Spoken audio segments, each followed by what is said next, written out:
Kolkata high court पोनोत सरकार आंदे एमाहादे तहना पोनोत ट्रेन जहां सरकारी कर्मचारी को मेना कुआ उनको कुआ जहां बकेया डीए मेना आकादा ओना पे चांदो मुद्रे एम रेना मेनखान पे चांदो पारो मेन रेहो उनको डीए निर्धारित बाय एम सोत आकादा पोनोत सरकार और ओना खातिर तेगे तेहेन 27 गोटांग संगठन जुमित काते विरोध को सदर केदा कोलकाता रे।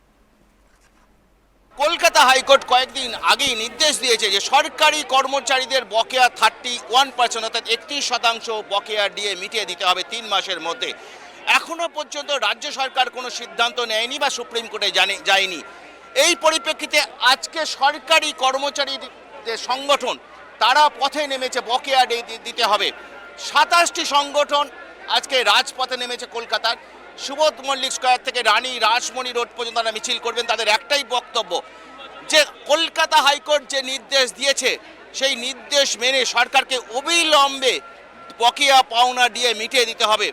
কারণ প্রত্যেকটা রাজ্য, কারণ হাইকোর্ট যেটা বলেছে যে অন্যান্য রাজ্য এবং কেন্দ্রীয় সরকার যখন কোনো বকেয়া দিয়ে নেই সেই জায়গায় পশ্চিমবঙ্গের কর্মচারীরা কেন এখনো বকেয়া ডিয়া পাবে না।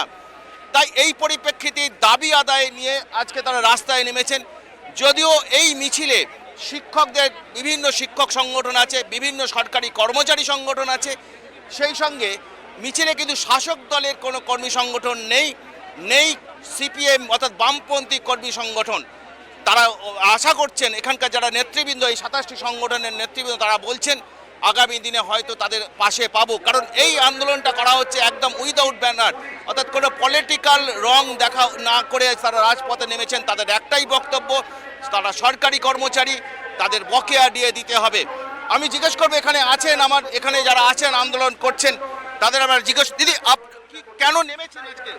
আমাদের বক্তব্য একটাই যে আমাদের মহার্ঘ ভাতা যেটা বাকি রয়েছে কেন্দ্রীয় হারে আমাদের মহার্ঘ ভাতা দিতে হবে এবং আমাদের যে সরকার ঘুমিয়ে রয়েছে তাদেরকে জাগ্রত করার উদ্দেশ্যেই আমরা আজকে সবাই পথে নেমেছি। আমাদের একটাই দাবি, আমাদের মহার্ঘ ভাতা কেন্দ্রীয় হারে দিতে হবে। আজকে নবান্নকে আমরা বুঝিয়ে দেবো যে কর্মচারী শিক্ষকদের ঐক্য কত জোর। নবান্ন আজকে কাঁপবে, যেটা পশ্চিমবঙ্গের অভাব ছিল আজকে সেটা ইতিহাস রচনা করতে যাচ্ছে। যেটা দীর্ঘ 10 বছরের শিক্ষক কর্মচারীরা এক হতে পারছিল না বিভিন্ন কারণে, আজকে কিন্তু এক হয়েছে এবং আমরা ডিএ নিয়ে ছাড়বো এবং বিভিন্ন বিদ্যালয় এবং স্কুলে এবং বিভিন্ন সরকারি অফিসে শূন্য পদ আছে, রাজ্যের সমস্ত বেকার যুবকদের চাকরি দিতে হবে। এই টাকা দিয়ে মেলা খেলা সরকারকে আমরা আর করতে দেব না। সরকারের টাকা, আমাদের টাকা, ট্যাক্সের টাকা, সেই টাকা রাজ্যের বেকার যুবক যুবতীদের চাকরির মাধ্যমে বন্টন করতে হবে। 15 লাখ 20 লাখ টাকা দিয়ে চাকরি আর করা যাবে না। আমরা বিভিন্ন স্কুলের আন্দোলন করব, বিভিন্ন অফিসে আন্দোলন করব। এই আন্দোলন প্রত্যেকটা সার্কেল, প্রত্যেকটা ব্লক, প্রত্যেকটা থানা, জেলা থেকে রাজ্য স্তরে চলবে। সরকার একার ক্ষমতা হবে না এই 10 লক্ষ কর্মচারীর বিরুদ্ধে গিয়ে কিছু করার আর কি। আমরা যে একজোট হয়ে গেছি, কোনোভাবে কোনো প্রলোভন, কোনো ভয় আমাদের দমাতে পারবে না। আমরা দেখিয়ে দেবো শিক্ষক কর্মচারীর ক্ষমতা কত। আমাদের দাবি এটাই, আমাদের মহার্ঘ ভাতা কেন্দ্রীয় হারে যেন দেওয়া হয়। কোর্টের রায়ও আছে, সেখানে আমাদের এই দাবি নিয়েই আমরা এসেছি। তাড়াতাড়ি যেন কোর্টের রায় মান্য করে আমরা আমাদের ডিএটা, বকেয়া ডিএগুলো আমাদের দেওয়া হয়। অর্থাৎ বুঝতেই পাচ্ছেন যে তারা চাইছেন, কর্মচারী এবং শিক্ষকরা চাইছেন যে অন্তত কলকাতা হাইকোর্ট যে রায় দিয়েছে তার মান্যতা দিক রাজ্য সরকার এবং সেই মান্যতা দিয়ে তারা বকেয়া ডিএ মিটিয়ে দেওয়ার ব্যবস্থা করুক।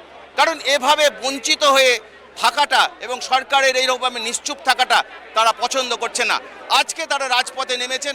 আগামী দিনে যদি তাদের সরকার কোনো রেসপন্স না করে তাহলে আগামী দিনে আরও ব্যাপকভাবে নামবেন, এমনটাই বলছেন সংগঠনের নেতারা। ক্যামেরায় স্বপন রায়ের সঙ্গে রাজীব দত্ত, ট্রাইব টিভি, কলকাতা।